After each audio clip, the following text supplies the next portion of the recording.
Like to call this November 14th, 2023 council meeting into session.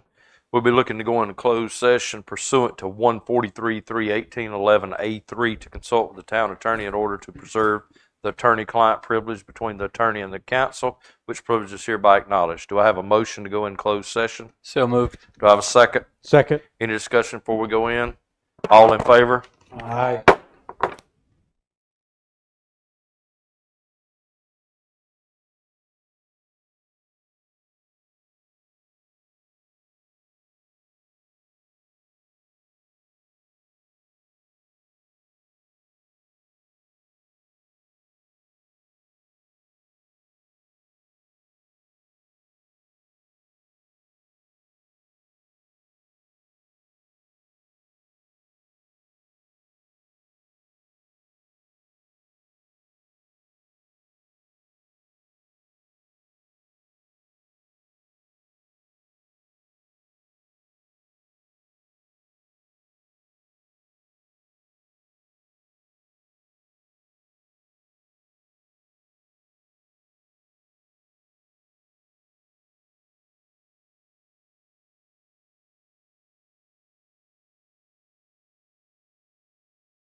I'd like to bring this meeting back to order. Do I have a motion to come out of closed session?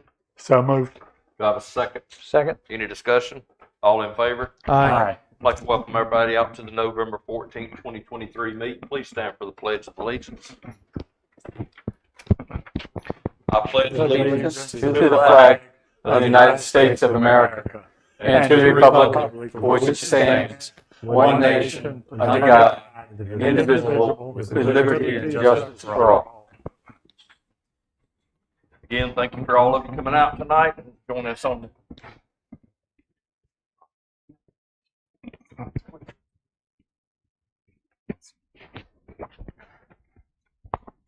when you get back there, make sure it's clear. All right. Is everything good? Yes, sir. All right. Does any member of council have a conflict of interest or the appearance of a conflict of interest in regards to any item on the agenda? If so, please state at this time. Mr. Borman? No, sir. Mr. Phillips? No, sir. Mr. Nern? No, sir. Mr. Corbett? No, sir. Mr. Hardgrave? No, sir. All right. Amendment and approval of the draft agenda. We need to add to the agenda, please, a special meeting coming up, preferably December the 7th at 10 a.m. The purpose is to receive the 22-23 audit report from the auditor. Does anybody else have anything? No. All right. There's nothing else. Do I have a motion to approve the draft agenda? So moved. Do I have a second? Second. All right. Any discussion? All in favor? Aye. All right. Ansel, action, discuss stuff coming from closed session. We had nothing. I mean, it was just basic talk. General council discussion. Does any member of council have anything? Go ahead, John. I'd like to express thanks on behalf of Committee to Honor American Veterans to the town staff, almost all of them, admin, DPW, fire department, police department, Alan back there, for all their efforts to move the Veterans Affair, the Veterans Day ceremony from the park to the fire department on short notice because of the weather. Thanks very much. It's a good ceremony. I hope everybody had a chance to either attend it or watch it on YouTube. Thank Anyone you. else? Go ahead, Mike. a couple of quick things.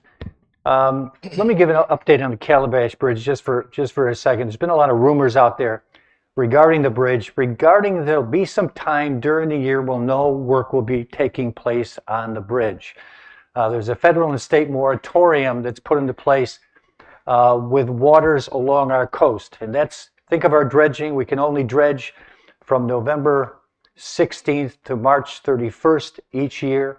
The rest of the time there's no dredging because of sea turtle nesting and spawning season for various fish. So you can't get in the water during that time for dredging. The same occurs with this bridge because any work in the water can only take place certain times of the year that I just mentioned. Yesterday I got in touch with the head engineer for this bridge. His name is Josh Pratt. He's NCDOT, North Carolina Department of Transportation. And he's in charge of the bridge construction. And he assured me, and the reason the people are nervous, as I said before, is that they think there'll be some times each year where no one's going to be working on that bridge. And he assured me that all of the substructure, and think of it as the pylons or whatever they hold up the bridge, all the substructure in the water will be completed outside of the moratorium. So their goal is to begin construction 2 days from now, November 16th. And start working and work hard on the foundation of that bridge. Hopefully have that in by March 31st. From then on, they work above the water, so no moratorium will stop them at all. So there shouldn't be any stoppage based on this federal and state moratorium moving forward. So that's good. They've organized the project to get it done as soon as they can. So that's really positive. The other thing he wanted me to convey to whoever I'm talking to was that they have announced, and many of you have heard this, an incentive for the contractor, $750,000 incentive for the contractor of the bridge to complete their work by May 1st, 2025. May 1st, 2025. And now it's a part of the contract. What that means is, he explained to me, that if it's done by May 1st, 2025, and done means cars passing over the bridge. If it's done, then everything's wonderful and the contractor collects his $750,000. If it's not done, they will start what he calls liquidated damages. And the contractor will have to pay damages to the state for every day after May 1st that he doesn't have it completed. So it's a real incentive for the contractor, get it done on time, get it done by May 1st. So that's important. The second thing real quick is just a report from the Beach Parking Committee. Our goal for the Beach Parking Committee was to keep our citizens, our council, updated on what we're doing. Now, the beginning of what we're doing is a lot of background work, so there wasn't much to report.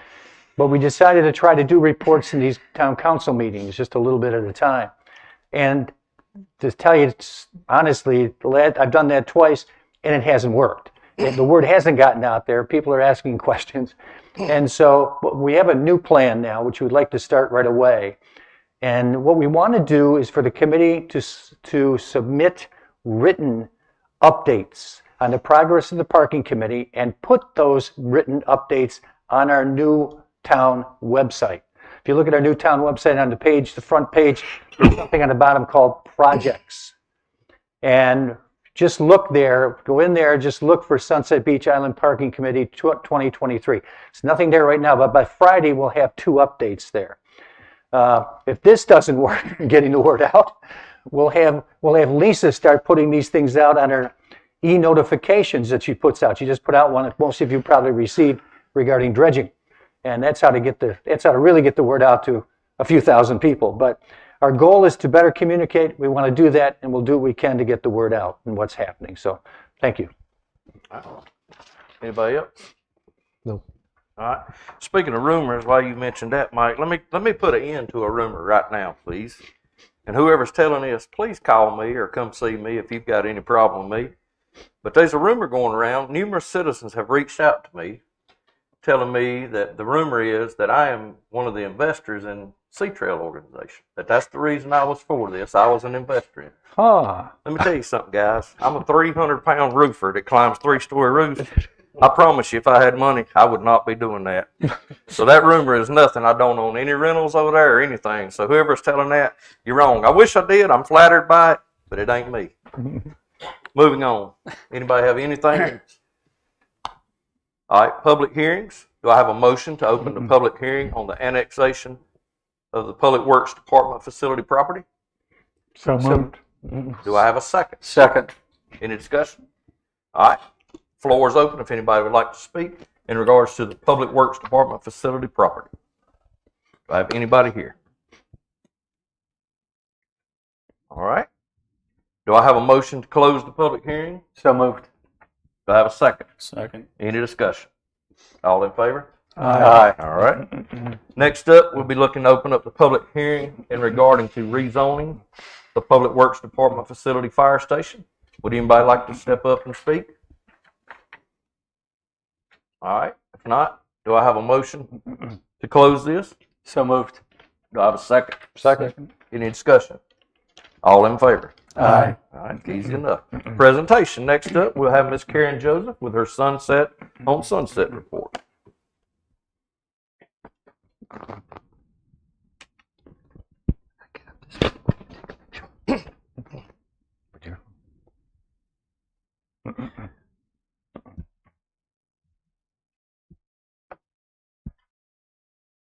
Thank you, Mayor. Is it on? It's on. Yeah. Good evening. As chairperson of our festival, I am pleased to report that this year's event, like previous events, was a huge success. Despite being forced to change our location, and despite having less room and being forced to limit the number of vendors who could fit in the park, we received rave reviews from visitors and vendors alike. Earlier today, I emailed council and the mayor a copy of the comments from the vendors. I had already shared that with Lisa. Our 104 vendors reported that they were pleased with their sales, and the majority asked us to save a spot for them in 2024. I must give credit to committee member Mary Hughes, who happens to be behind me, who spent countless hours measuring and remeasuring spaces in the park, developing a layout that would serve vendors and visitors alike. Our vendors tell us year after year how much they appreciate the space we allot, as it helps them with their sales, their displays, and their discussions with customers. Our layout also serves our visitors well, as it enables them to spend time with vendors and evaluate their products. Another committee member who exceeded our goals was Mike Bowman, who raised almost $10,000 in sponsors. We have never reached that number before, and Mike has now created new partnerships with sponsors in our community, and that's very important for the festival. The two people on whom I always rely for their history with the festival are Ron Lim and Lois McClellan. We have worked together for a number of years, and they have always been ready to step in whenever they were needed. Lois has served almost the same number of years as I, and deserves much of the credit for our festival having the excellent reputation that we have created over the past 15 years. Having the high school football players help the vendors with getting their products to their assigned space was a godsend. I recommend highly having another high school team help with dismantling the booths at the end of the day. What works so well in the morning will certainly work well in reverse at the end of the day. Having 3 buses moving throughout the day worked very well. Ron Lim rode the bus and indicated that he saw no long delays, and with a slight modification, we only heard positive comments from visitors. The committee has done its review and read the comments from our vendors and from the town staff. We will be sharing our suggestions when it is appropriate.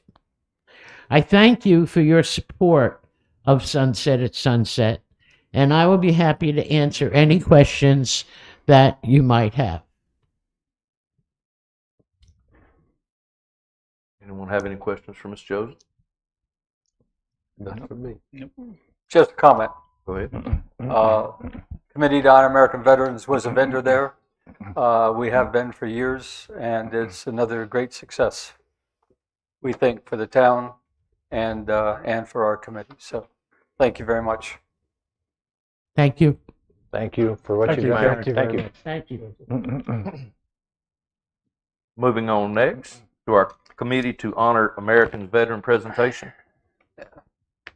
You got this one, John? Yep, I got it. You see, you want to come up? Charlie, you got the check? Okay. You're going to come up, Karen? Why don't you stand in the middle here? Okay. The Committee to Honor American Veterans, as you all know, we built the Veterans Memorial in the park. About 11 years ago, Gordy Colson, who was the first chairman, came before the town council and made an appeal and presentation to get town support and permission to build a memorial in the park, which has turned out very well. One of the conditions that Gordy put on it was that we in the committee will not accept any taxpayer money to support the Veterans Memorial. As part of that, this past summer, an irrigation system was put in to go to the 9/11 Memorial and also to the Veterans Memorial. And so as a contribution to our town to pay our portion of that irrigation system, we have a check for $1,000 to give to the town. So, Lisa, thank you so much for your support. All right.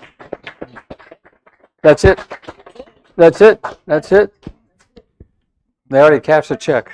Bring that to the bank. Yeah.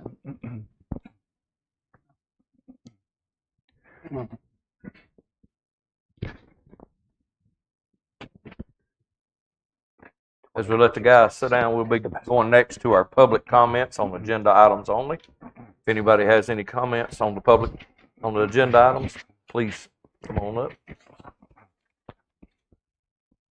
Last chance. All right, there is no public comments on agenda items. Next, we'll go to our consent agenda. October 2nd, 2023, first regular meeting minutes. October 13th, 2023, special meeting minutes. Public Works Stormwater Department, September 2023 report. Building Inspections Department, September 2023 report. Fire Department, September 2023 report.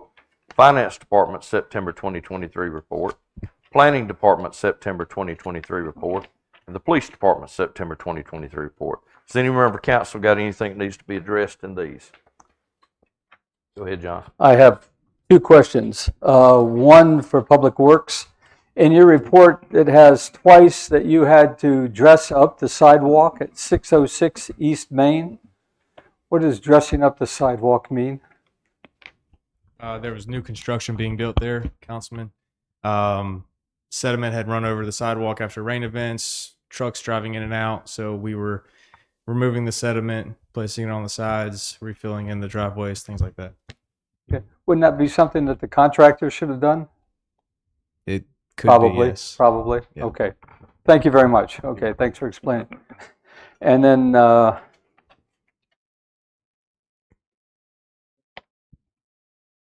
what was it? Carrie, I have a question for yours.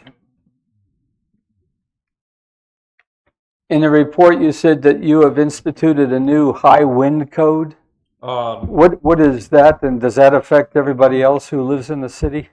Under the House Bill 488 that's come in effect, we're going to have to next year start doing special inspections on new construction and also additions for sheathing that'll be implemented going forward. So it's just additional high wind inspections that we'll have to start doing. Is it implying that the codes that we have are not sufficient for? No, it's actually there. It's in the code, and but the problem is we've never really been able to enforce it. So now with this House bill, now we can start enforcing it and doing an inspection on it. It's a component inspection. It's a very important inspection, and they've come to realize that it's much needed in high wind zone. So it's basically Florida codes is what we've got now. Okay, thank you. Okay, yes, sir. I'm good. That's all I have. Thank you. Anybody got anything? Nothing for me. I got a couple of things. Katie, on the regular meeting minutes on page 24, section 2, where it talked about our little building down here, it had down on there town police. That may be just addressed as police in general or law enforcement in case we have the county back us up. Just for a regular rule, I mean, we would hope that would be nothing to cause any problems down the line, but that definitely needs to be addressed in there. All right. Other than that, does anybody else have anything? Yep. Nope. All right. Do I have a motion to approve the consent agenda? So moved. Do I have a second? Second. Any more discussion? All in favor? Aye. All right. If anybody doesn't have anything left, you're welcome to go ahead and leave, staff. Thank you. Town administrator reports next. Go ahead, Ms. Anglin. Thank you, Mayor. Just a few things for you tonight. First, we want to wish everybody a happy Thanksgiving coming up next week, and to let you all know that Town Hall will be closed Thursday and Friday. If you need any assistance at all, please call 911. The Sunset Beach Police Department and the Charlotte Police Department, again, will be participating with the annual Brunswick Family Assistant Toy Drive. That'll go on from 10 to 2 November the 28th at Walmart in Charlotte. And this toy drive is to benefit Brunswick County children. If you are unavailable to come to Walmart, please drop off a new unwrapped gift at Town Hall prior to November 28th. Beginning January 2nd, 2024, the town hall hours are changing. We will operate from 8 to 5 daily, Monday through Friday, closing from 12 to 1 for lunch. The community input meeting regarding the proposed map of the Majestic Oak Park, which is here and it's in the main lobby, will be wrapping up tomorrow. Asking anyone to stop by that hasn't already. We've had a lot of participation come by and view the map and give us some comments regarding the layout, anything that you like, don't like, what you would like to see that's not there, any comments at all. The amenities that are actually shown on this map now were the result of the community input meetings that were held earlier when we were purchasing this property. And we were also developing the town's master park plan at that same time. Dredging is begin to start Thursday, as the moratorium will be ending tomorrow at midnight. One dredge will begin in the Bay Area, starting in the Cobia Street Canal, and the second dredge will start in the Bay.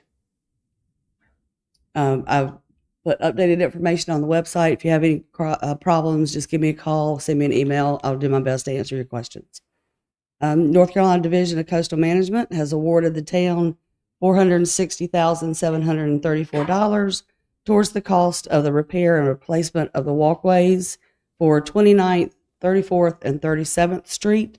These are three that we postponed awarding a couple of months ago in hopes that we would get this grant, and we have received it. We still have some of the 2024 calendars left. They're $10 a piece at Town Hall. These would be great stocking stuffers. They're all Sunset Beach photos, and they're pretty. They really are pretty. You'll notice on the new website that there is a little widget in the bottom right that says Text My Gov. This app is for citizens to report a concern or to tell us, get some information that you're looking for. So you just click on it, follow the instructions, and it goes to the appropriate staff member depending on what your question is or the information that you're looking for. And then the last thing I have is that the public is invited to join the North Carolina Coastal Reserve and National Estuarian Research Reserve at the Bird Island Reserve. It's a lot of reserves. For the second stop on the Discover the Reserve tour. The group will meet at the end of Main and 40th Street on December the 8th at 10:30. After brief remarks about the reserve from state and local officials, the group will participate in a guided walking tour with the Southern Sites manager, Elizabeth Penix. Parking is available at the Sunset Beach Fishing Pier, and transportation to the reserve via golf carts will be provided. I hope to see everybody out. That's all I got. That's all you got. Anybody, any member of the council got any questions for Ms. England? No. No. All right. If not, thank you, Ms. England. We'll move on to old business. First up's the 23-24 fee schedule amendment. Mr. Chad, you have the floor, sir. Thank you, Mr. Mayor. Yes, sir. So this is a proposal of amendment to add and modify modify, and change the zoning fees in the fee schedule. These fees are consistent with the surrounding and neighborhood communities. These are basically adding fees to go in accordance with our new adopted Unified Development Ordinance. For example, you'll see minor and major site development plans where we more clarified that, but the biggest change, the other change you'll see is the difference in minor and major subdivisions in there as well, and just making it consistent with what other communities around us are doing, but also bring in avenues where we have a path in the fee schedule to charge people for applications that are being brought forth to the town via planning department. Chad, can I ask a question? Yes, sir. Okay, on page 3 of the fees, down at the bottom in red, it says zoning permit includes for fences and sheds and driveways, etc. And it's all crossed out. $30, it's all crossed out. That's correct. Are we not charging any more for that? We are. It's in the newly adopted Unified Development Ordinance. All that is described under minor site development a minor residential. site. Okay.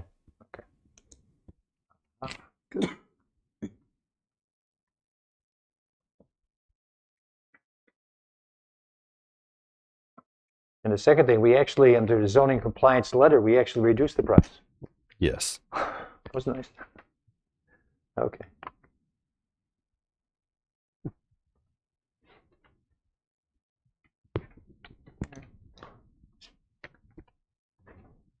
Anything else? Anybody else got anything on this? Nothing. No questions, Mr. Chad? All right. Do I have a motion to amend the 23-24 fee schedule? So moved. Do I have a second? Second. Any discussion? All in favor? Aye. Moving on next to our annexation consideration. The property for the Public Works Facility. Mr. Chad, you have the floor again. Thank you, sir. The town of Sunset Beach is the owner and applicant, and is requesting the petition of an annexation from the town of Sunset Beach for one tract totaling approximately 5.6 acres. The subject property is located along Old Georgetown Road and about 900 feet from the intersection of NC Highway 904 and Old Georgetown Road. The front part of the proposed parcel exists as part of the town of Sunset Beach's jurisdiction and currently acts as the site for Fire Station Number 2. The town is looking to annex the back portion of the lot from the jurisdiction of Brunswick County to the town of Sunset Beach. Currently, the town of Sunset Beach owns this parcel. However, as the property currently sits, is split between two jurisdictions, Brunswick County and the town of Sunset Beach. The part that the town owns is totaling 1.6 acres, where Brunswick County has jurisdiction over the rear portion of the lot totaling 4 acres. The annexation procedure. If approved by the town council, the property owned by the town of Sunset Beach staff, the town of Sunset Beach staff would record the annexation map with the Brunswick County Register of Deeds, along with some other deeds that goes in accordance with that as well. The annexation map has been provided to you in your agenda packet, prepared by Coastal Geometrics. Some of the history about the site: on November 13, 2020, a recombination map was filed to the Brunswick County Register of Deeds to combine the parcel, the 4 acres, into the current parcel of 1.6 to make the tract of land totaling 5.6 acres. When the town recombined the two lots into one, it didn't automatically annex or rezone the property, creating a split zone tract of land and the parcel into two different jurisdictions. Town's recommendation is the town of Sunset Beach Planning and Administration staff recommends that the town approve the petition for annexation to the town of Sunset Beach to formally annex the remaining 4 acres of the parcel into the town of Sunset Beach. Anybody got any questions for Chad? Go ahead, Charlie. No questions. Do I have a motion to approve the annexation inconsistent with the land use plan? Do we have to read the consistency statement? There should be 2 separate motions. There should be a motion to approve the annexation and then a motion to approve a consistency statement of one of the 3 options that's listed there below. Well, you can start out, if this is right, Chad. I'd like to make a motion that we find the annexation of property for the Public Works facility to be consistent with the land use plan, approve the consistency statement, and accept the annexation deed attached. That works. That works. Second. Any discussion? All in favor on this? Aye.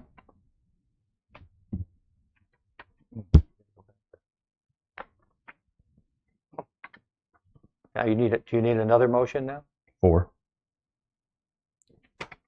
The reason, are we getting into the rezoning or the? No, you said you needed You said you one need for 2. annexation and one for the Yeah, consistency. I thought you did that into Did it 2 things combine? into one. I Did it thought, combine? Tied in. Mr. Hargraves, I thought you Okay. captured it in one. That's good. Okay.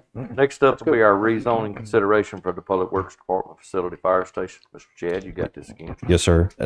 Same piece of property, 4 acres in the rear is where our focus is going to be now. Now that the annexation has been adopted and accepted, now we have to rezone. Now we need to zone the property. So currently, as it sits right now, we own the property as to take it from county zoned land, we need to zone it to a tract as a tract of land that conforms with our Unified Development Ordinance.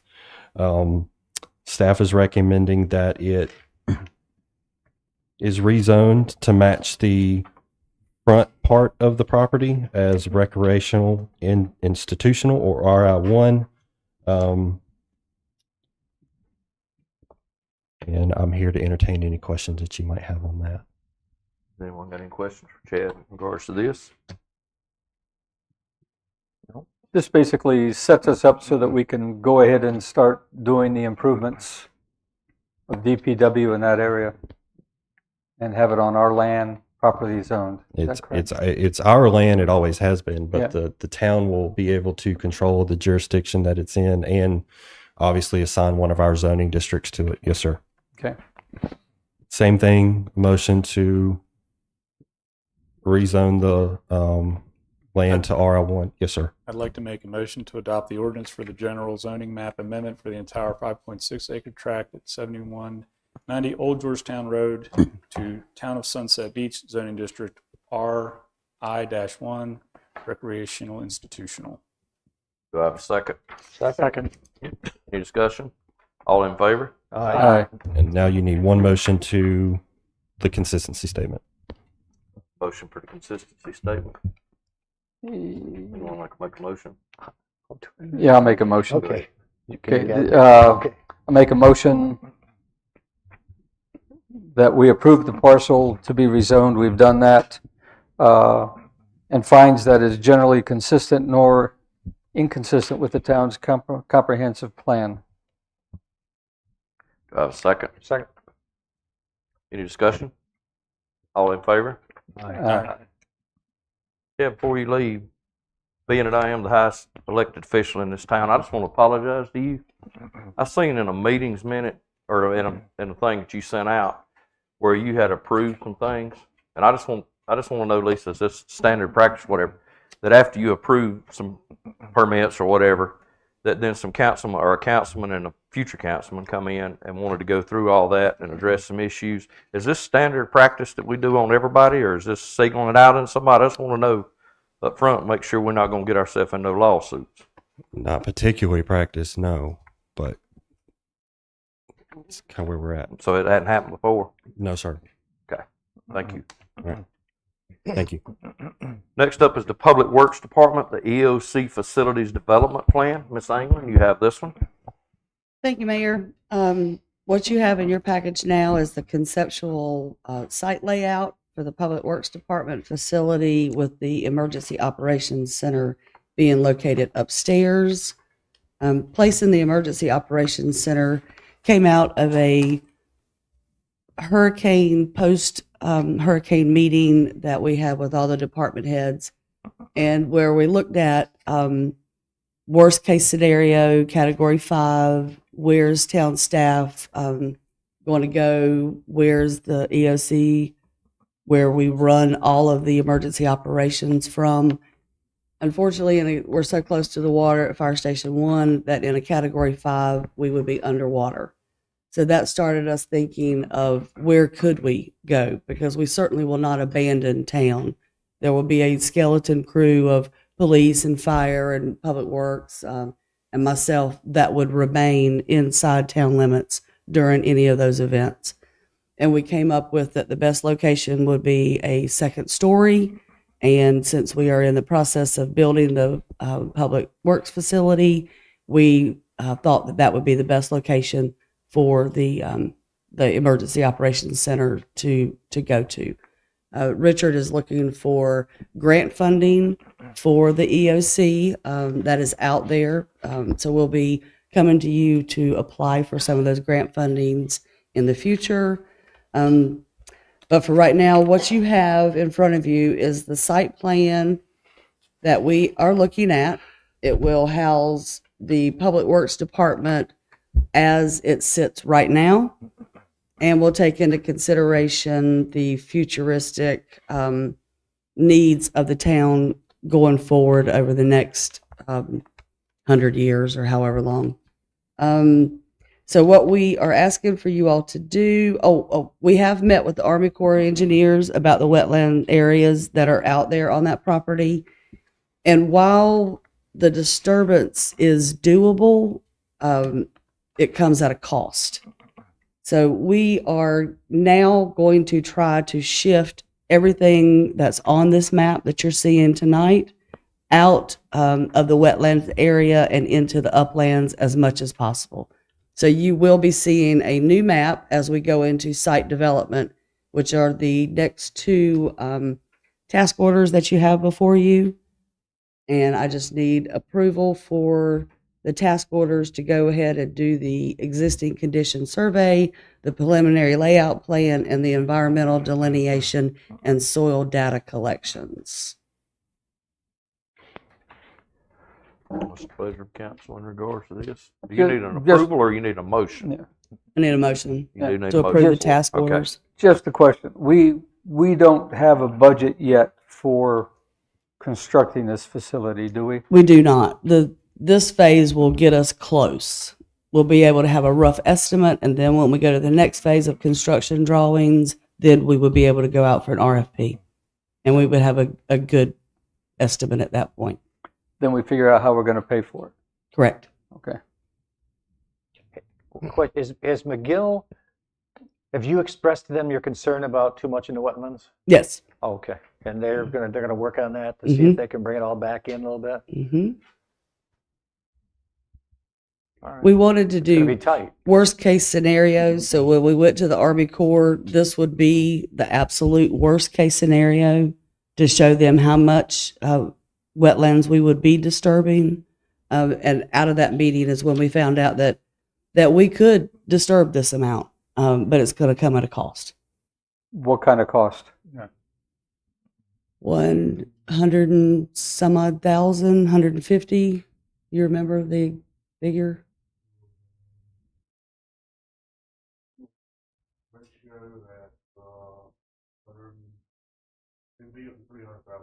Right. Wow. 150 to 300,000 to disturb this much wetlands that's on this map now. But we're going to shift everything into this uplands area where the hash isn't.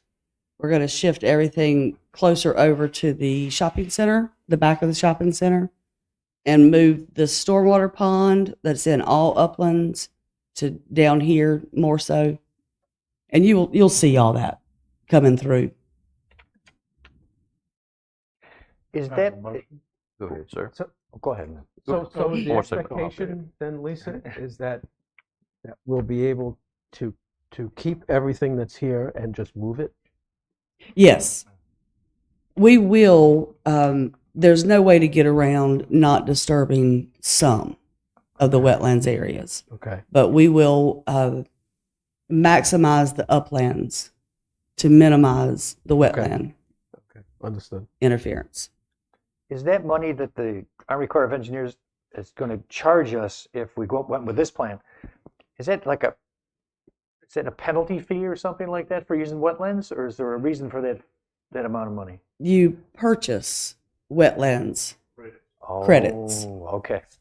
Oh, I is know. what the money is used for. All right. Go ahead, It's Charlie. interesting. I move that we approve task order 22-A and 22-B. Second. Second. More discussion? All in favor? Aye. Moving on next. Schedule Majestic Oaks Park special meeting.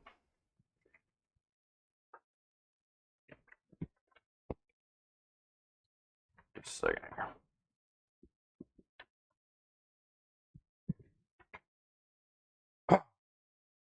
Looking to hold the special meeting on December the 4th. Says immediately following the town council meeting. Public hearing. What is the pleasure of council in regards to this, as far as reaching out for the Partic grant?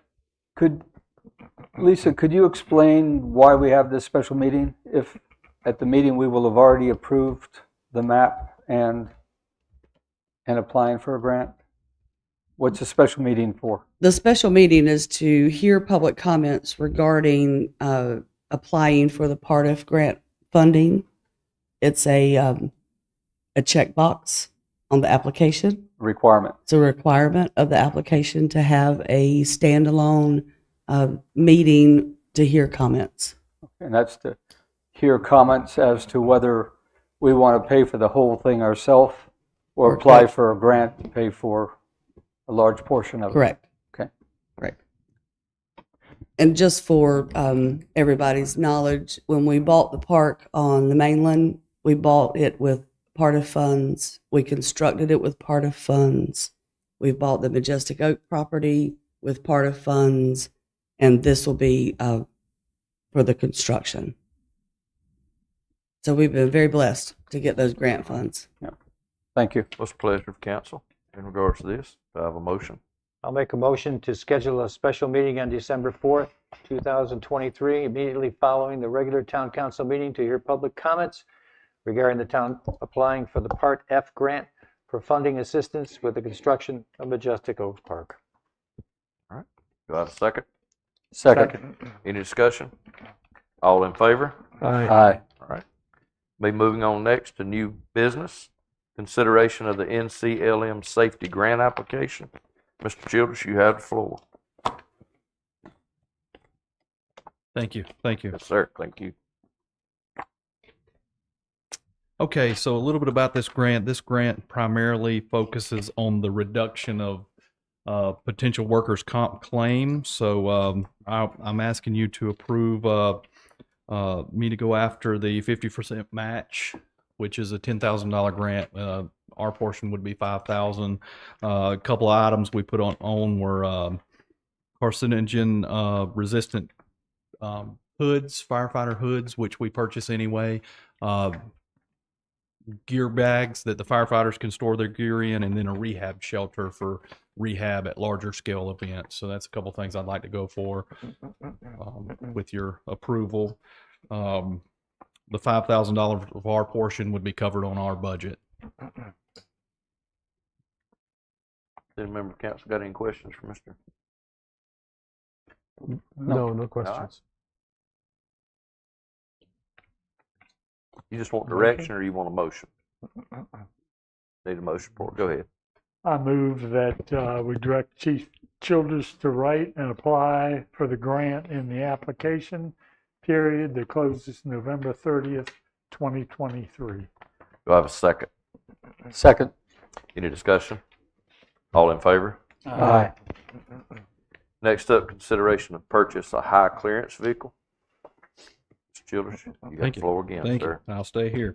So, as Miss Anglin said earlier, we met after our last tropical weather event, some of the department heads, and we discovered we have a major lack of traversing floodwater. So as we all know, that the causeway has been flooding more significantly than we've seen in years past, and we don't have a way to access that. So not only just the causeway, but certain areas of the island, certain areas of the mainland are concern areas for us, and we want to be able to access those areas. So buying a vehicle such as this would gain us access in certain depth of floodwaters. So that's what we're asking for in front of you. The vehicle's $29,000. We added a few things, and this would be for people removals. If we ever had to rescue people that were trapped in floodwaters, we could do that and things like that. This company that we've looked into takes the retired vehicles and restores them and makes sure the engine's okay. Gives us a little bit of a warranty with it as well, paints it to our preference, and that's kind of what we're looking at here. Where's the money coming from for this? Chief, question. Miss Angley. Could we use this for anything else? I've spoken to Public Works about it to see if we can find another use. There's nothing really that they can use for it, but we will definitely try to do that because we want to drive it as much as possible to keep the tires warm and things like that. So How much more clearance does this give you over a standard vehicle? the military rates that at 30 inches. 30 inches So- more on top of what? No. 30 Oh. inches total. Total. Now there's been cases where they take them a lot deeper than that or more extreme floodwaters, but 30 inches is kind of the standard. Okay. Our trucks are much less than that. Okay. The main thing is our fire engines are Quint is very expensive. So as we Yeah. learned in neighboring beach communities, when they drive those vehicles into floodwater, it does a lot of damage, and that's a costly repair when that happens. Okay. Thank you. So this is a reconditioned, used truck. Mhm. Does it come with a warranty? Yes, Or a small warranty. I think it's a 90-day warranty to cover things, but everything's according to the document and talking to the company, everything's been resurfaced. So new tires, new paint, new engine components and things like that. Most of the vehicles are low mileage, so we won't know the actual mileage of the vehicle until we place the order. And I think we're going to be able to choose kind of whatever they have on the lot there before they redo it for us. Is this something the other? Go ahead, Charlie. Go ahead. Let me ask again, Mhm. where's the money for this coming from? I'm so sorry, sir. We changed direction on it. Miss England was going to take that. The general fund. Tara would bring a budget amendment to you all for this item. Is this something that some of the surrounding towns have access to? Do they have them? Ocean Isle, Calabash? Does any of them have? Ocean Isle just took delivery of the same vehicle, whereafter they've had a really good experience so far. A lot of the local fire departments have the 5 tons and similar vehicles that they use. Like Griswold or some of those. have Griswold Town's got them. There's Let quite me a few ask you departments. this, and like where we are called in to assist these other towns, Mhm. would we have access to possibly use one of theirs if something come up? I don't want to rely on that. If we had an area that was flooded that was specific to us 100%, the problem with the flooding in Brunswick County, with my history, is it floods a lot in the outlying areas just as bad as we do. But anything specific to where, if they're not being used in those other jurisdictions 100%, they would be more than happy to send them down here and let us use that 100%. If you purchase this vehicle, where you plan on putting it right now?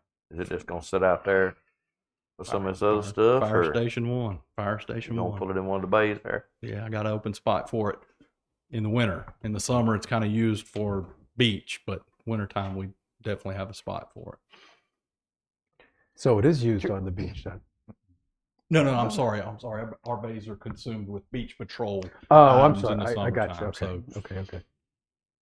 Richard, this obviously there's a need. I can see a need in emergencies and all that kind of stuff. But with the cost of $36,750, is this something that we need right away, or could be this something that you add at budget time, where we We could add it at any point in time. This we is can something. make sure we get money for it and it's budgeted in our budget? This is something that there's a need during hurricane season. During hurricane seasons are times of flooding, so that's the need for it. How far, do you have any idea if we were to order one of these things, say we went through budget and try to get it before next hurricane season, how far out is putting one of these things together? Are they 4 months, 5 months? It's about 4 to 5 months. 4 to 5 months out. And that's one of the reasons why we're bringing it to you now. We want to get it in service before. if we do it next budget season, which is March, April, thereabouts, we can't spend that money until the 1st of July, which is already well into the hurricane season. So if we want it for the hurricane season, we have to do it now rather than wait. That's it.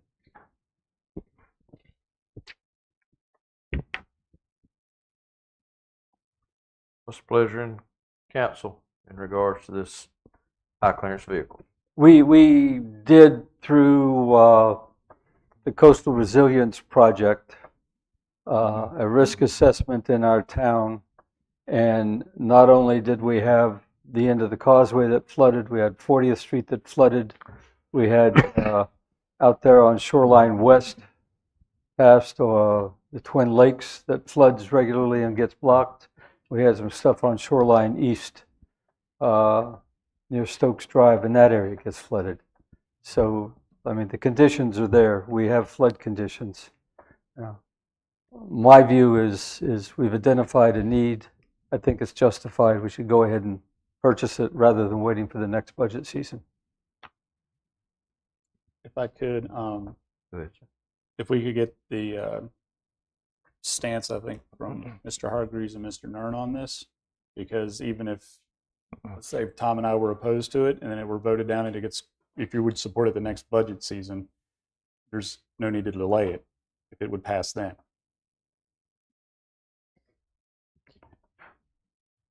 Lisa, does the general fund have the capacity at this point to absorb this? Yes.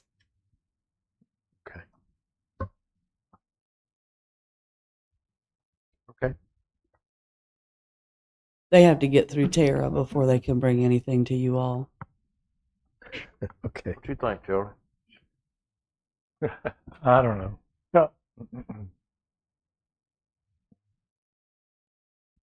And our tax rate stayed the same, but due to reevaluation, all our taxes went up.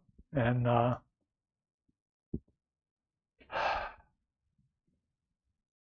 hey, I'm in favor of anything for safety. I just hate to spend that much that's not budgeted, but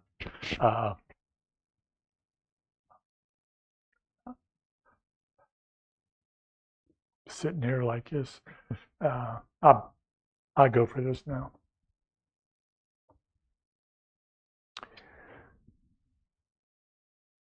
I think there's a need, and as long as Tara says there's adequate money available and we have money left for other emergencies that come along, it's important. Now we have our savings account there now, so that's what it's there for. So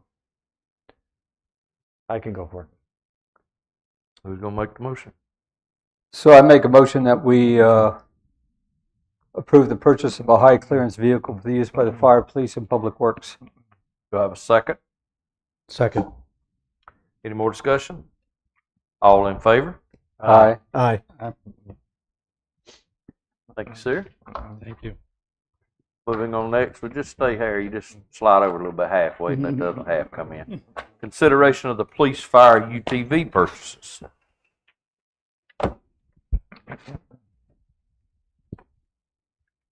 Good evening. You'll have in your packet 4 quotes.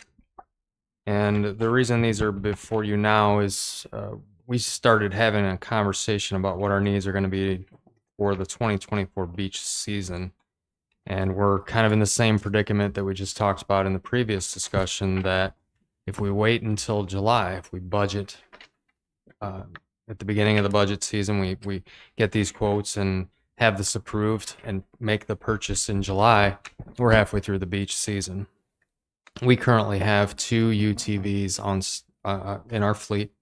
We have a Can-Am that we've had for numerous years, and this was the first year we've used it in a full-time capacity on the beach. As you know, we just started beach patrols this summer. We were given a John Deere UTV by the fire department as a secondary vehicle so that we could have 2 officers on the beach, as you're well aware. The Can-Am definitely outperforms the John Deere.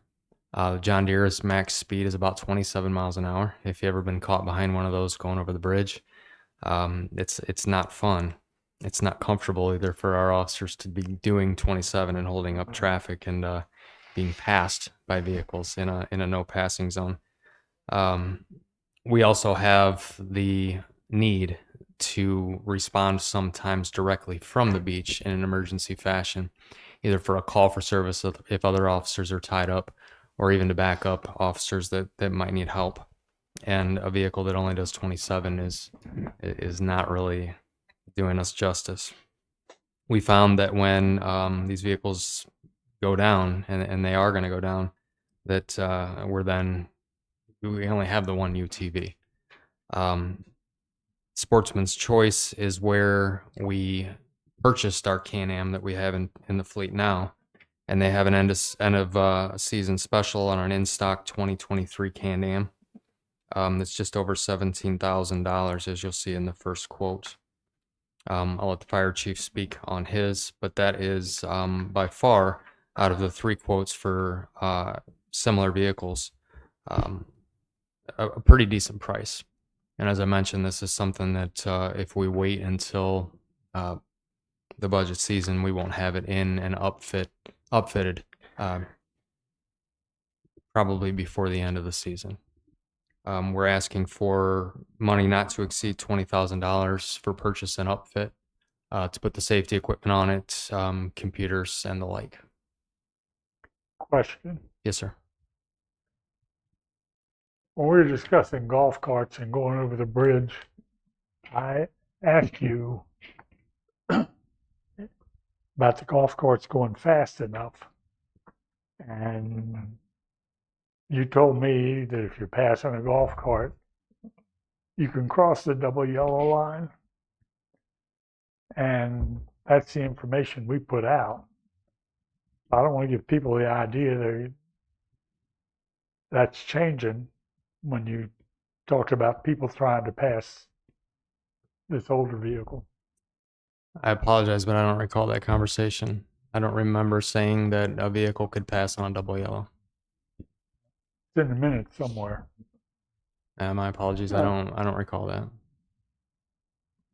So what you're saying though is if you pass on the causeway a UTV of any sort, whether it's police, fire, or private, you cannot cross the double line. Is that correct? That's prohibited under North Carolina statute. Okay. Just making that clear for Yes, sir. everybody.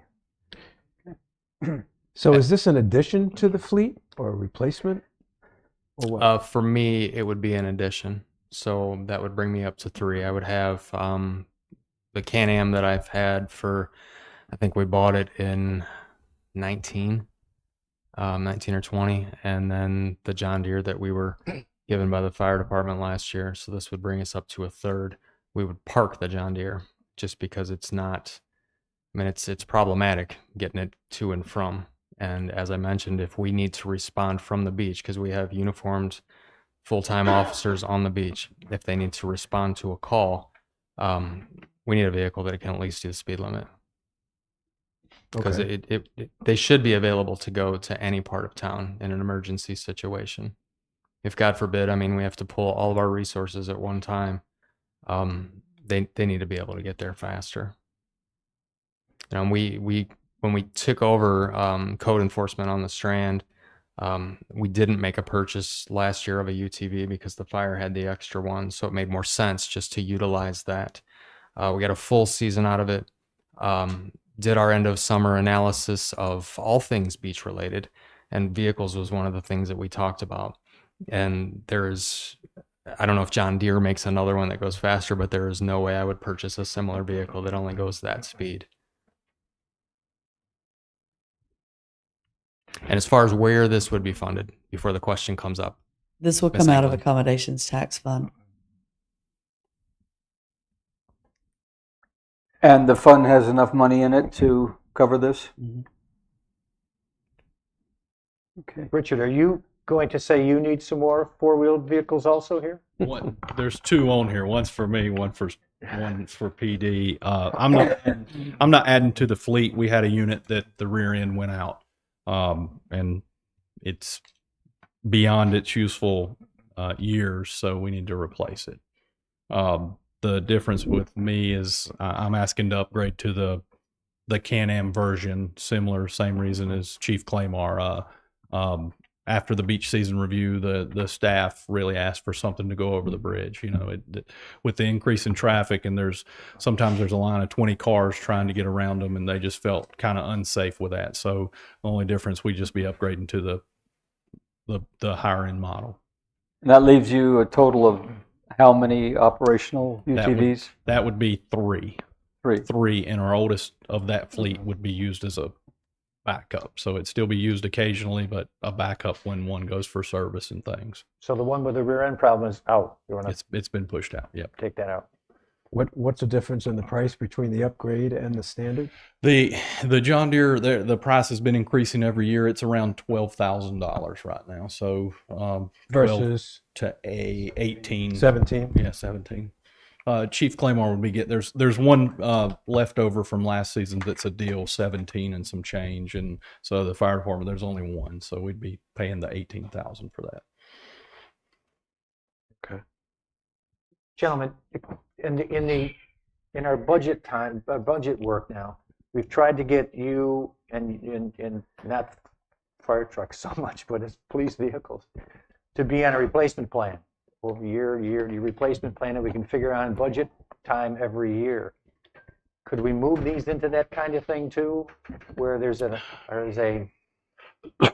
time where the use is great after 5 years they fall apart?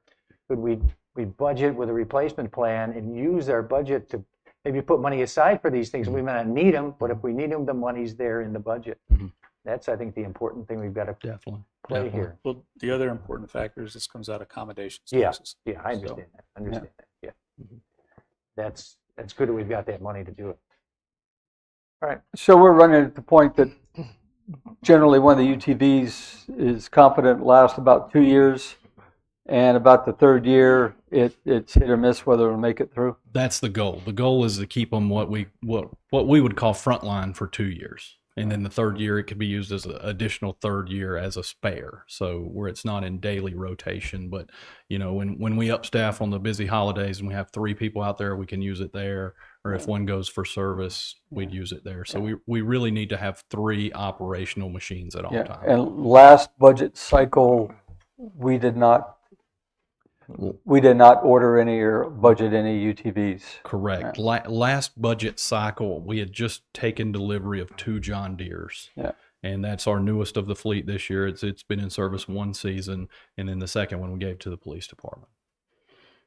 Okay. So putting in some kind of replacement plan during budget time is probably a best idea moving forward. Definitely the rotation, just like the fire trucks. Yeah. Thank you. Anything else?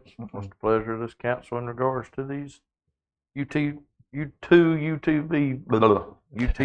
vehicles not to exceed $20,000 each? The replacement, I think, is one that's needed. If we have a vehicle that is broken at this point and it needs to be replaced, I think that makes sense for us to do that. I struggle a bit with expanding the fleet. Not quite sure what advantage that has to us to be spending another $20,000. As I mentioned, uniformed police officers may find themselves in a situation where they need to respond from the beach to another call for service, whether it be on the island or on the mainland. And at 27 miles an hour, it's not a very expedient response time. The speed of the Can-Am will far exceed what the John Deere will. We're running 2 UTVs 12 hours a day, 7 days a week, and with no break, other than when we come off of the beach at 6 p.m. at night. But they're running 7 days a week. So the 2019 that I have, the Can-Am, it's starting to show its life, and because we've used it in a reserve capacity when we supplemented beach patrol the season before. And we used it for parking patrols, but putting it on the beach 7 days a week has really started to age the machine. That's the best explanation I could give you of why I'm asking for it now. Otherwise, if it goes down to the point where it's irreparable in the middle of the season, it could be months before I can replace it, and I don't have a plan B. So there'll be 1 police officer on the beach at that point. Didn't your paperwork say that there's purchasing them now gets it in before they have a $3,000 price hike? That's correct. This end of the season one is out the door at 17.6, and that's a significant reduction for a 2023 model. So it's going to save some money and some downtime should one of these units go down. I hope they don't. I hope we can make it through another season, but I want to be prepared. If these are running 12 hours a day, 7 days a week, how do y'all handle preventative maintenance on them? Oil changes, things like that. We put it on a trailer, we drive it to Sportsman's Choice, and we're without a UTV at least for a day. They're pretty good with us. They don't really put us in a queue. If we tell them that we're coming, they'll tell us a day, and we usually get it back the same day. But yeah, for one day, we're just down a machine.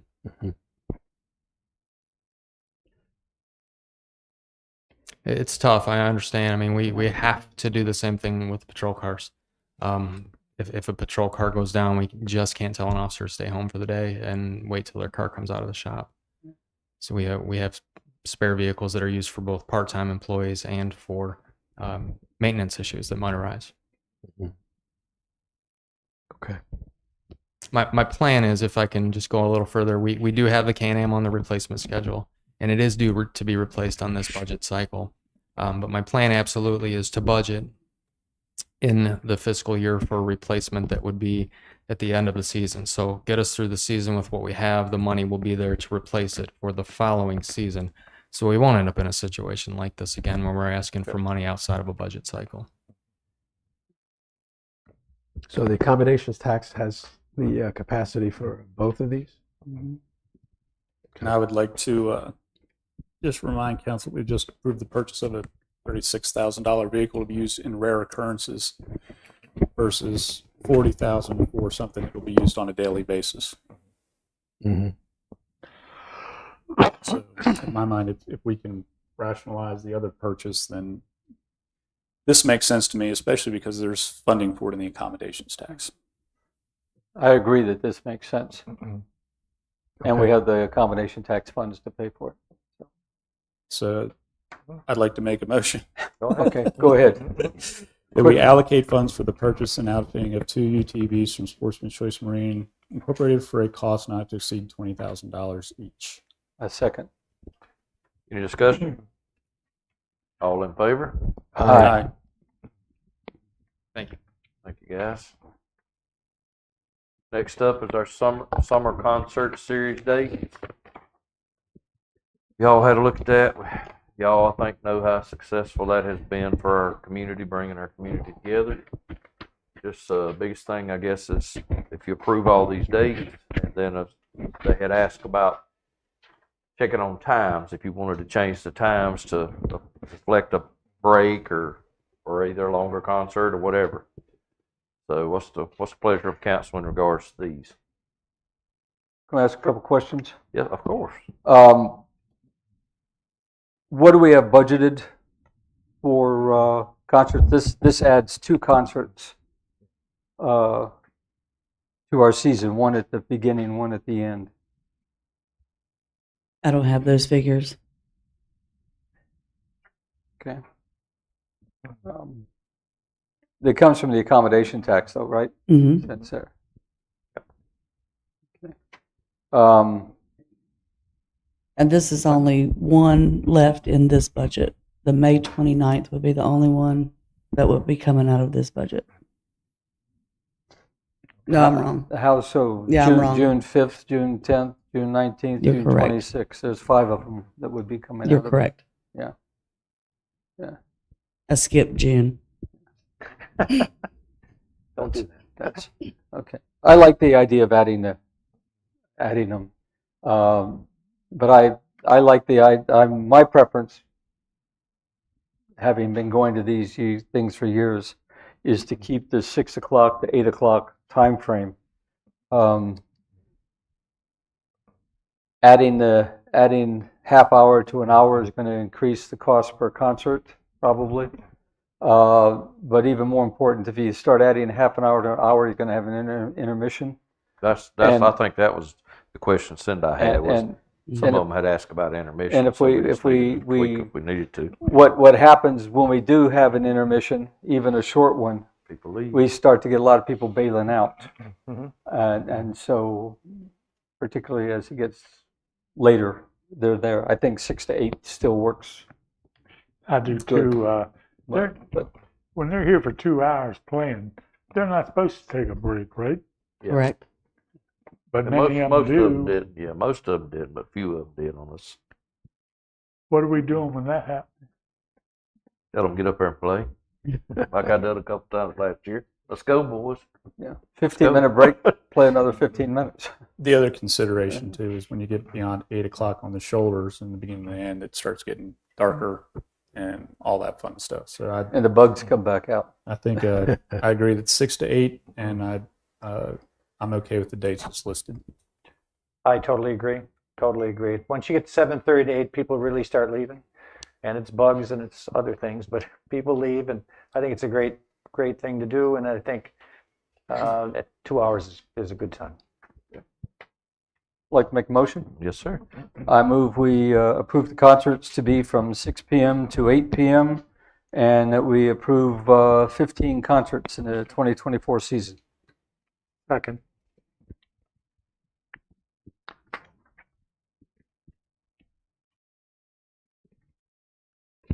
This last one, this September the 4th.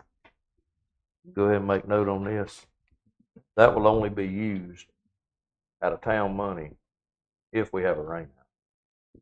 If we don't have a rain out, that September the 4th one will be paid. It will not be town. So you actually, the town will be online for the 14th, correct? Mm-hmm.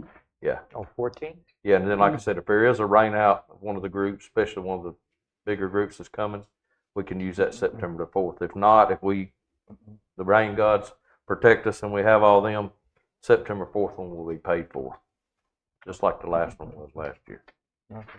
Okay. Good. I'll have a second. Second? Have a second to it. All in favor? Aye. Thank you. Aye. All right, next up, consideration 2024 town-sponsored special events at the park. Ms. Angler? Thank you, Mayor. As the park becomes more popular, we have seen the need to go ahead and put any town-sponsored events on the calendar to reserve those dates. And staff is requesting direction from the council as to the listed events. I have a question about March 23rd, 61st anniversary. I thought when we did the 60th this past year, we sort of had a discussion that said we were not going to have a celebration every year. We did. We said we would consider it. You said you would consider it. So that's why it's here. Okay, for consideration, not a commitment yet at this time. Correct. Yeah. For Okay. consideration, Okay. not necessarily have it. Okay. And Because that was the first one we had in how long? 60 years? no, Mhm. we had a 50th anniversary. Well, 50, yeah. It was a 50. Yeah. So in other words, really, logically, maybe 75, 15 more years, we'll have Yeah. another one. We'll do it every 5 Instead years. of one every something year. like that. Yeah. Every 5 years. But as far as every year, Yeah. I think it's going to take the luster out of it. Yeah. So you've got May 2nd to September 26th, Thursday weekly market. Correct. So you're putting that down as a town event? Mm-hmm. For the town to organize and host.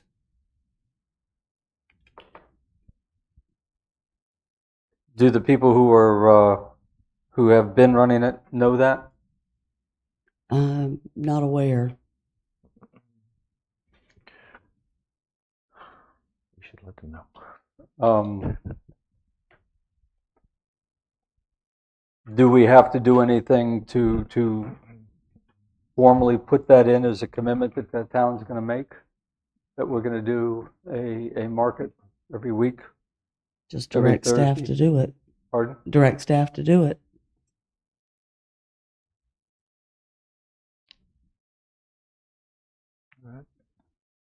And how is that going to impact staff? The organizing, Yeah. we will have a staff member that will be over all of it, and then we will develop a citizenry committee that'll help organize and execute the events. And we're going to get all that done so that we can start putting this in place by May 2nd? Yes, sir. But there has not been a discussion yet with the existing management of that affair? Not to my knowledge. Who's going to tell them? So, yeah. Well, if you approve it, I'll call them and tell them. the information I was receiving is that they were not going to apply to hold it again next year. So they're selecting not to support this anymore. That's the information I've received. Yes, sir. Okay. From them? I don't know. I don't think it was specifically from them.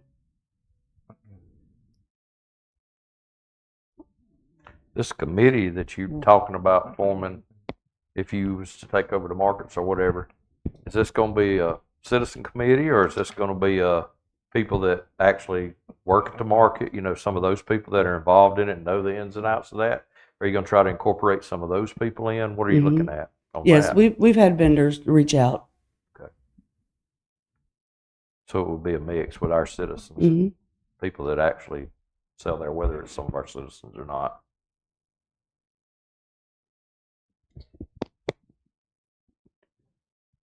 Let me ask you about this too. Back when the council discussed the little building down here, the little POA building, or now it's our community center. I remember that they said, you know, that any of these, that particular building could not be rented for self gain, basically like a store, or somebody couldn't come in there and rent it there. With that being incorporated into that, is that not pretty much tied into all our town-owned facilities now? It could. Hmm. I'm confused. What does that mean? Yeah. Well, I mean, you said nobody could go down there and rent that for self, you know, just like somebody come in there and say, I'm going to rent it every Tuesday, and I'm going to have a beauty shop in there. I'm going to cut profit. people's hair for Yeah, profit. for profit. That was in the minutes. in Okay, there. that's for the community center. Yeah, that's what I'm Okay. saying. Does that, being a town-owned facility, does that tie into everything now? Or is that just for that particular building? I understood it to be just that building, but That's what I'm just asking I get for confused. clarity on it. What you're referring to, though, is if the town runs a market. I'm saying anything. I'm saying y'all talked about the building. Yeah. When we took the building over, council discussed it, and the council said, matter of fact, I think it was Mike said it, it cannot be used for, you know, for a business to be run. Yeah. And y'all voted on it. And I'm just saying, is that one thing, is that going to be for all our town-owned facilities, or is that just for that building? That just needs to be clarified. Are you going back to that's a basis by which we don't No. have a private company running the markets anymore? No, I'm not. I just want clarity so it don't come up on that. That's all I'm asking. Be clear. You know, if you got, it's like, it all goes back to the famous thing that people say, if you make one set of rules and everybody goes by the same set, you don't never have a problem. But when you start changing it for different venues, Yeah. so let's get it clear right off the get-go, and then we'll know if it is or if it ain't. Just so it don't come back and say, well, you done it for this, but you don't do it for that. That's what I'm asking.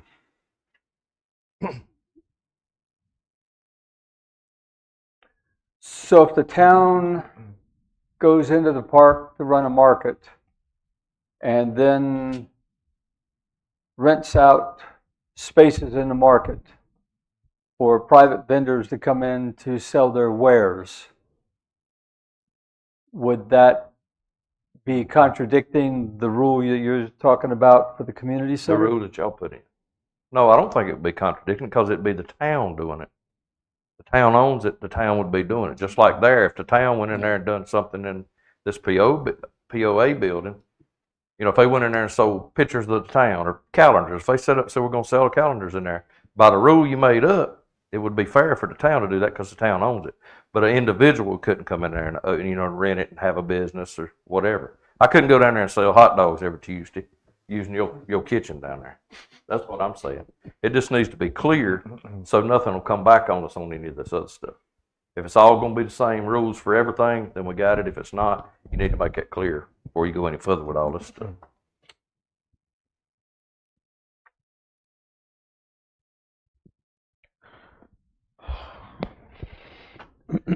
So the town runs Sunset at Sunset.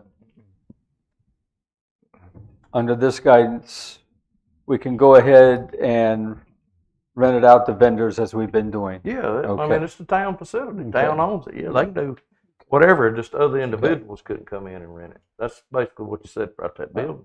Yeah. I mean, it's the town's facility. So what They you're do whatever saying, they need to. based on that that rule that we can't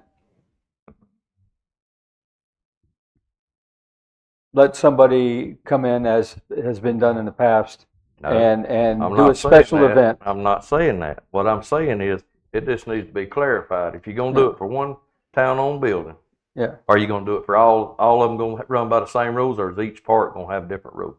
That's what I'm asking. Well, we can't have a rule that affects anybody that wants to rent that property and another rule for the town. Sure we can. We Yeah, you can, the can. town owns it. Yeah, you Yeah. can. I don't know.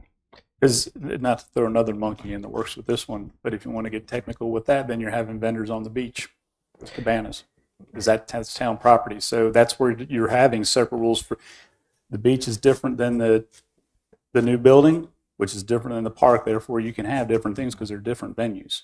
I understand the simplicity of it would be awesome. It's a great idea, but it's a little bit more in the weeds than that. Just to be clear, here, what we're asking to do here is to set aside a date should this happen. But to me, it seems like there's a lot of detail behind what it would take for the town to take this over. So that will happen separately, I assume. Mm-hmm. So what we're doing here now is setting aside a date should that occur. You're giving us direction to organize and execute this list of town events at the town park. So it's not just selecting a date. Yeah. So we are de facto approving that the town will take over the markets, and the town will run all of these other events. Well, they don't have any problem with any of the other events. It's just this one. It seems like there's a lot of details Yeah. that aren't understood there yet.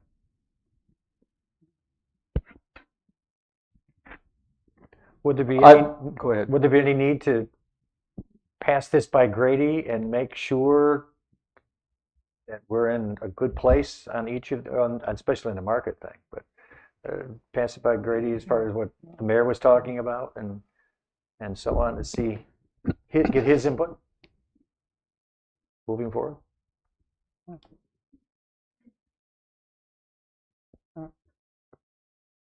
I think we're in a good place with the guidelines we raised that the community center will not be used by private businesses for profit. Period. That's one. I think it's a good place that if the town is the agency running things, and the town can then rent out to vendors, as in the market, to do that, or sunset at sunset. I do see that as a different type of thing. The one thing that I was just pointing out to make clear that this is, we are in effect saying that there will no longer be an opportunity for a private entity to do a special event and run markets for profit in the park, and that the town will take that over, which kind of slipped that in on us. But I just want to make sure, that's the part that I want to make sure that's Yes, clear. That's clear. And Yeah. I've generally had an issue with the way that those have been functioning in the past anyway. That they've been private individuals been able to make profit off of town finances and everything else. So as we're talking through this, as we go down the rabbit hole and come back out, I'm fine going forward and approving these dates, directing town staff to start to organize this in the volunteer group going forward. And although it's probably not clear, so am I.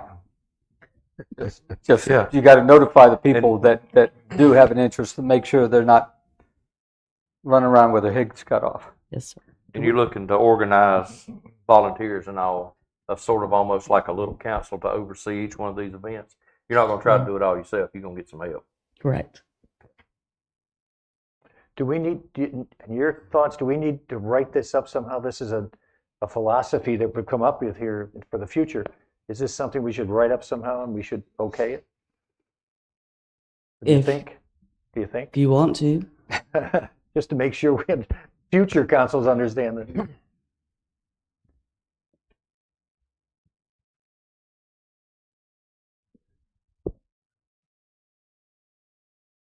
On the birthday one, just to get y'all off that and let your minds think on something else for a second. The birthday ones, y'all want to consider doing this as a yearly thing, or do you want to look at it every 5 years or 10 or whatever? What do y'all think in regards to that one? 5 years. I would think 5. I would think 5 years too, yes. So, I like 5 years. so we just virtually, let's take that one off, correct? And just skip it. And then when it comes back up in 5 years, you heard it, you got it in the minutes. 5 years, I can do that again. So long as you can find the minutes. Yeah, that's right. Okay. And then say as far as the rest of the events that you Yeah. see, everybody's pretty much comfortable. These are the Yeah. dates, y'all Yes. done checked the dates. They pretty much coincide with the way it would need to coincide Yeah. with. Yeah, I mean, just to be clear, 2 points. The Memorial Day ceremony and the Veterans Day ceremony is and has been co-sponsored with Yes. CHAV, and the Committee to Honor American Veterans is the committee citizens committee that would handle running those things. That would stay the same. Yeah. there. That makes sense.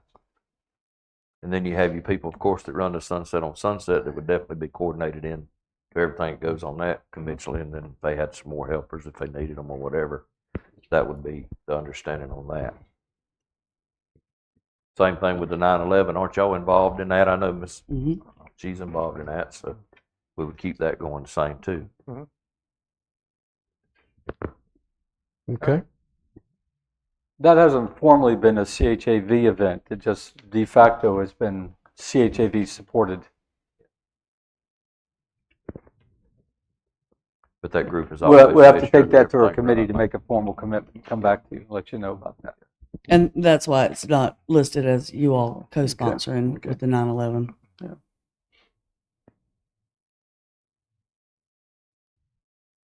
All right, what's your council's direction? What's y'all's wishes?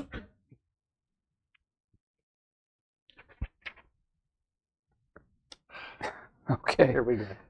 I'll make a motion to direct staff to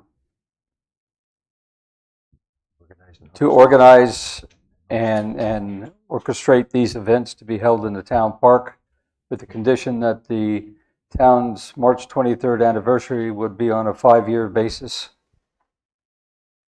and that the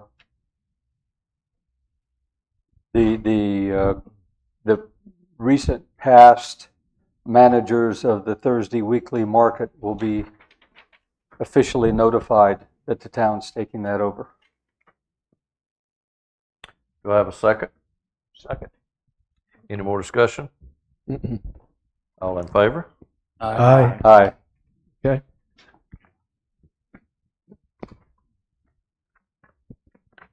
Next up, be General Code Ordinance 7107, speed limit amendments. Ms. Anglin?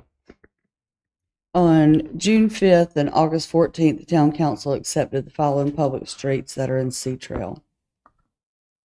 These streets need to be added to the ordinance that list all of our town roads and their speed limits. And the staff is recommending that these roads be set at 20 mile per hour. A couple of years ago, Brunswick County GIS requested that Sea Trail Drive West be divided into west and east at Egret Drive. And they also requested Old Point Lane, which was then known as Clubhouse Road, from Sunset Boulevard North to Clubhouse Road beside the Maples Clubhouse, that name be changed for EMS purposes. So we're asking for you to add both of those, the Old Point Lane and the Sea Trail Drive East, both with 20 mile an hour speed limits as well.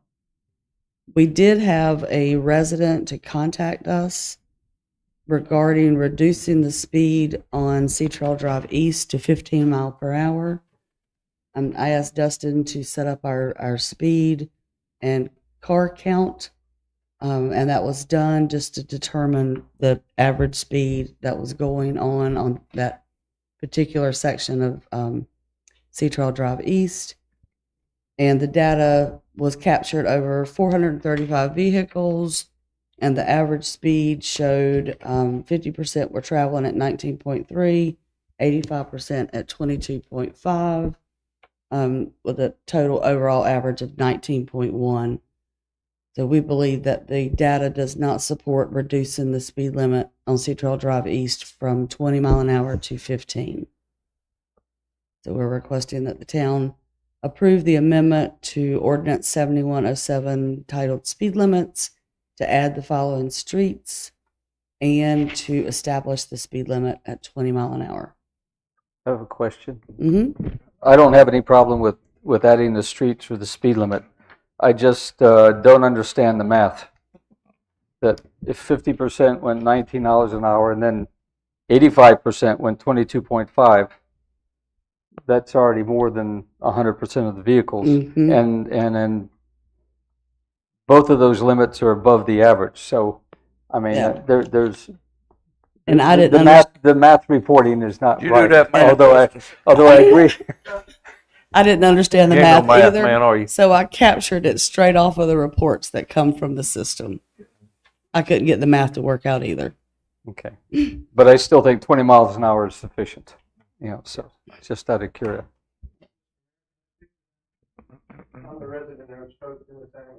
Y'all have a problem with him? I mean, he's talking Yeah. about the slowing down to 15. Y'all mind him doing it? I don't have a problem with it. Okay, yeah, come on up, sir.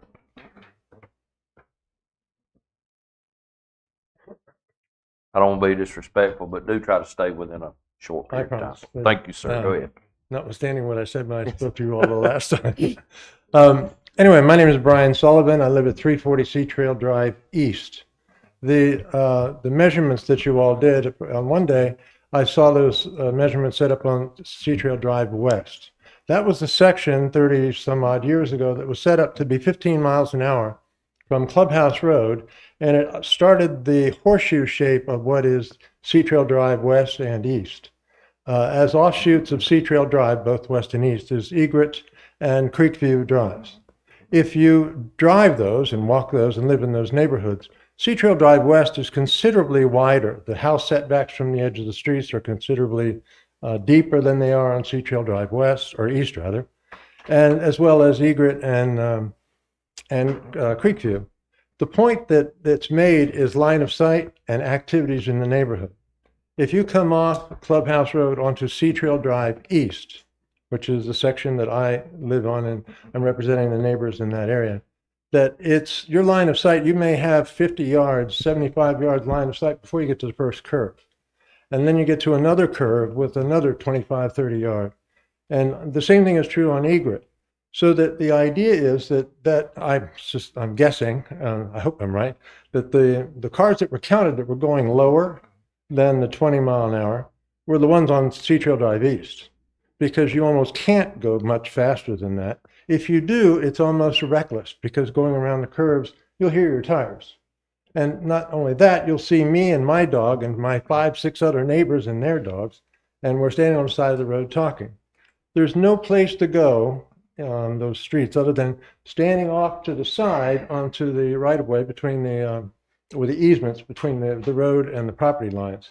So what happens, people stand on the edge and, as the cars go by. The reality is not so much the residents, it's all of the service vehicles. We've got trash trucks and UPS and all the other trucks that go through there. They see a sign that says 20 miles an hour. And Lisa pointed out that if you went to 15 miles an hour, that's a speed trap. Nobody goes 15 miles an hour, and I think that's probably almost true. But when you put 20, they also don't do 20. You'll find that they're doing 25, as you found. So that the idea of what we're looking for in the community is not to just say that, okay, Clubhouse Road, a thoroughfare, is okay for 20 mile an hour. Therefore, Sea Trail Drive East is okay for 20 mile an hour. That's almost a promenade. It's not a thoroughfare. And to treat it as a thoroughfare, I think is inappropriate. It was 15 miles an hour for the first 35 years of this community. And only in the past week were the 15 mile an hour signs taken down. So rightfully, as homeowners, we think that maybe you ought to reconsider that. In spite of whatever your data shows, that if your data showed a nice big black and white 15 mile an hour sign, I suspect that the numbers would drop back down. Anyway, respectfully, I wanted to make sure I spoke for the sake of the people that live in my neighborhood, and I hope you'll give it some consideration. Thank you. Thank you. Sir. Thank you. So just out of clarification, this has been 15 miles an hour until a week ago? The sign is taken down. Dustin will have to speak to that.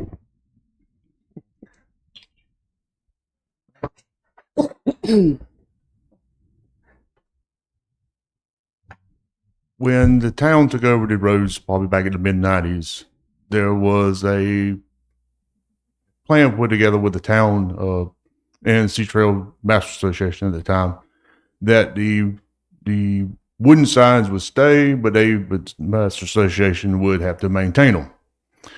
Now, with the new federal law that's come into play in 2012, all the signs in Sea Trail, actually throughout the town, has to be upgraded. The wooden signs are non-enforceable. You can't enforce the wooden signs. The police cannot write tickets with them. Now, the only way the police can write tickets is with our signs that was put up by DOT standards.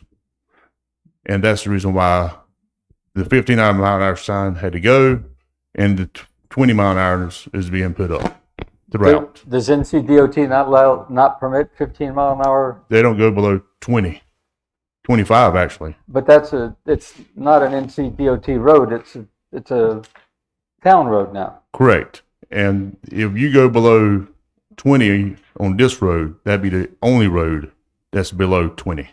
All the other roads are 20 or 25 or 35.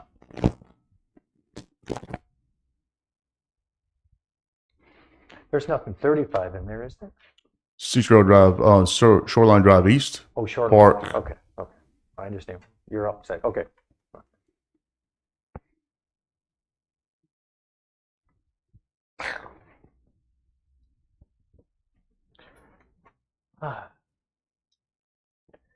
I'd put the 15 mile an hour signs back up, with that Is it the background. wood? It's The one wood. you cut down was wooden? Yeah, it's wood, Just put it back up. Nothing else for looks. Maybe it'll slow some of them down. How about, but it's not enforceable. Chief, does the fact that a 15 mile an hour sign in wood on one of our town streets that we say to make it a 15 mile an hour sign like it used to be, would that be reason for the police department not to enforce it?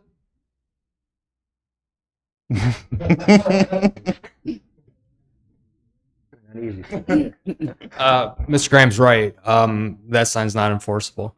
So if we write a citation on there, knowing that those signs are not up to DOT standards, we're doing so with the knowledge that we shouldn't be doing it. I listened to Mr. Sullivan, correct? Listen to his comments, and he makes great points. And I didn't see the traffic study, but I was informed about it and also heard the same numbers. Sure, there are garbage trucks and delivery trucks, but I would be willing to bet the majority of those speeders are your neighbors. Every time that we've had complaints in a residential street, now this is here and this is also in my previous life up north, the majority of the violators are the people that live there. And on Sea Trail Drive East, the majority of this traffic in this study are the neighbors. So if we truly want traffic to slow down in any neighborhood, we got to make that conscious effort ourselves to do it. Whatever council chooses, whatever you choose to put up, but if it's a wooden sign, you've just taken us out of the game as far as being able to write any state citations. What if it was a metal sign? I know 15 mile an hour metal there's specific language in the statute. I'm not familiar with how exactly it reads, but I was looking at some speed limit signs or speed limit information just today in the general statute, and I don't know if we can go to right. It has to be DOT standards, but as far as that speed, can we go to 15? It's up to council. We would probably need to look into the general statutes to see if it speaks to. Dustin, when you did your study, was it only on Sea Trail Drive East, or did you look at Sea Trail Drive West also? We did, but it didn't capture the data. But we can go back and do it again. No, you don't have to. I just But- want to make sure you just dealt with Sea Trail Drive East. Yes, we did with the Sea Trail Drive East. I'm sorry, I misunderstood. You said that you, counting what you didn't work on Sea Trail Drive West? Yeah, I didn't catch the data on that one. So all your statistics here is Sea Trail Drive East. Okay. Yes.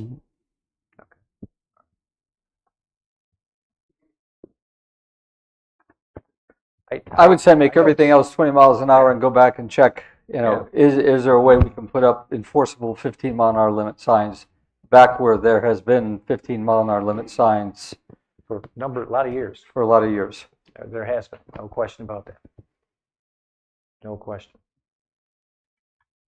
Okay. And it might also be good, since we didn't capture half the data, and the data that we do have is not mathematically correct. What would y'all think about Do it again. doing it again so Good we idea. get, On the same road, on the same section, or you want to do Sea Trail Drive West? well, East and west. East and west, but we didn't capture west, correct? Correct. I Correct, did so not. let's do both Yeah. See what the to comparison. actually get Okay. data. Okay. Some real data. So we'll table this for now. Well, these We'll- other streets, we'll I don't see table- why we we'll can't table- put them in, but as far as this one comes Oh, we in. got a table, we got, Because okay. the streets that are on calls are not this street. Yes. So we can go ahead and do what the council pleasure is in regards to these 5. Okay. So what is the pleasure of council in regards to these 5? So I'll make a motion to approve the amendment of ordinance 71.07 speed limits to add Brookwood Park Court, Gully Court, Lunar Drive, Sunridge Drive, Duxbury Court, and Old Point Lane with a 20-mile-per-hour speed limit for each. I left off Sea Trail Drive East. Do I have a second? Second. Any more discussion? All in favor? Aye. Thank you. Thank you. Next up is our ABC board member term expiration, Ms. Anglin.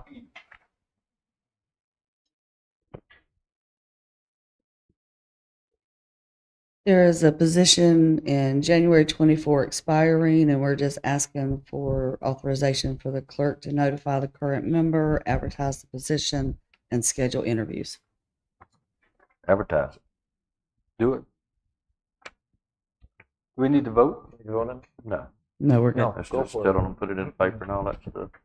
All right, next up is our disposition of directive. We have that town meeting for the Partif grant out here at Majestic Park. We have that. It'll come in on the December 3rd meeting.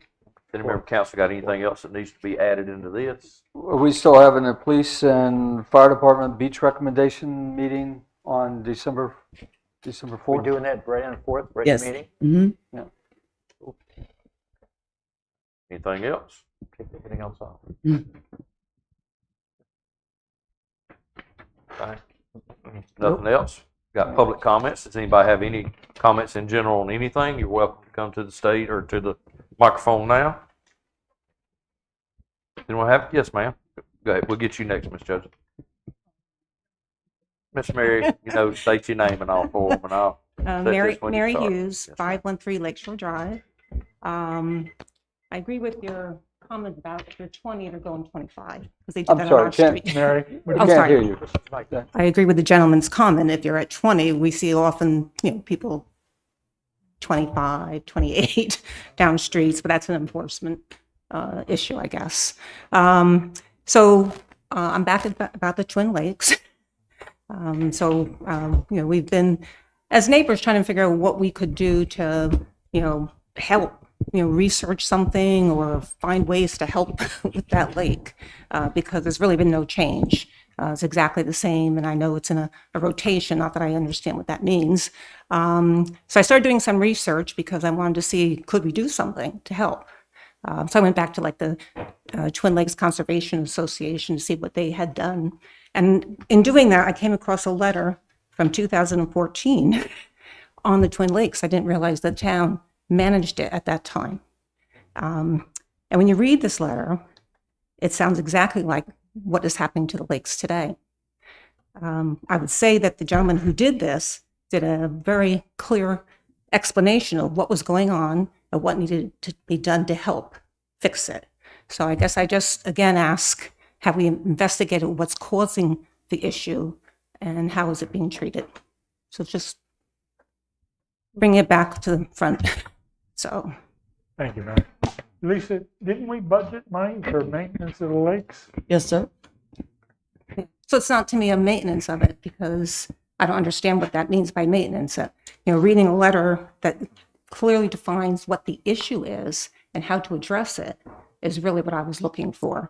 Not just that it's in a rotation, that there's a clear-cut plan to fix it. So. If you would, Miss Mary, if you'd get a copy of that to Lisa and let her do that, she'll send it all out to the council and they can look over that. Thank you for researching that.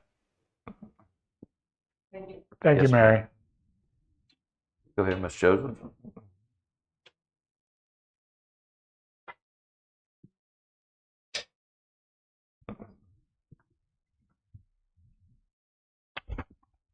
Karen Joseph, 915 Sandpiper Bay Drive West. I know your discussion about the park was very painful. It was written all over your faces, so I'm sorry to bring it up again.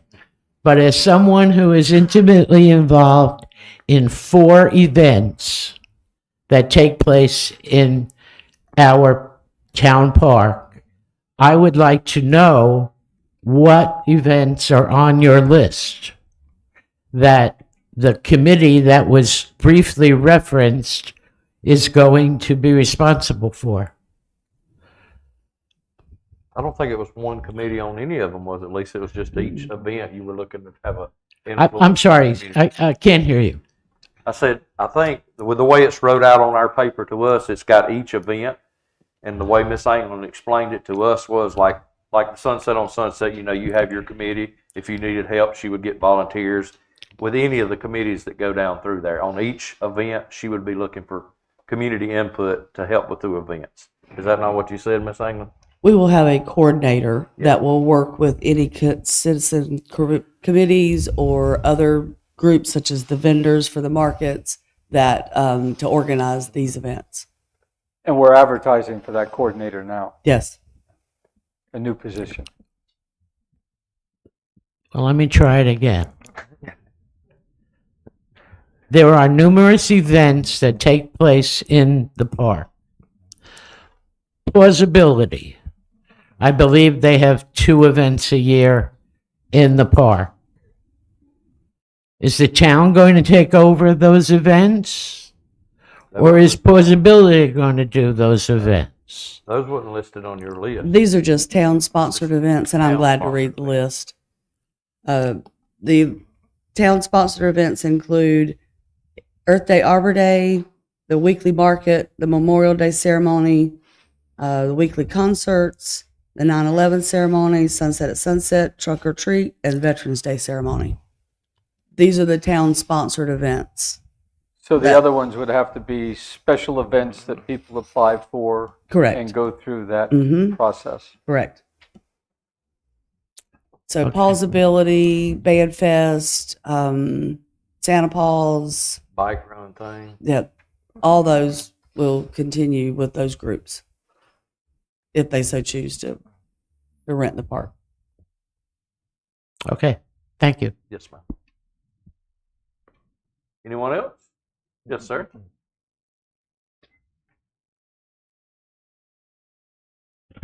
Rich Nowakowski, Chatham Glen, 929 T-ticket. It's for the chiefs. Have you looked at the 1033 program from the Department of Defense for sharing military supplies? Okay. Thank you. Thank you, sir. Thank you. Thank you.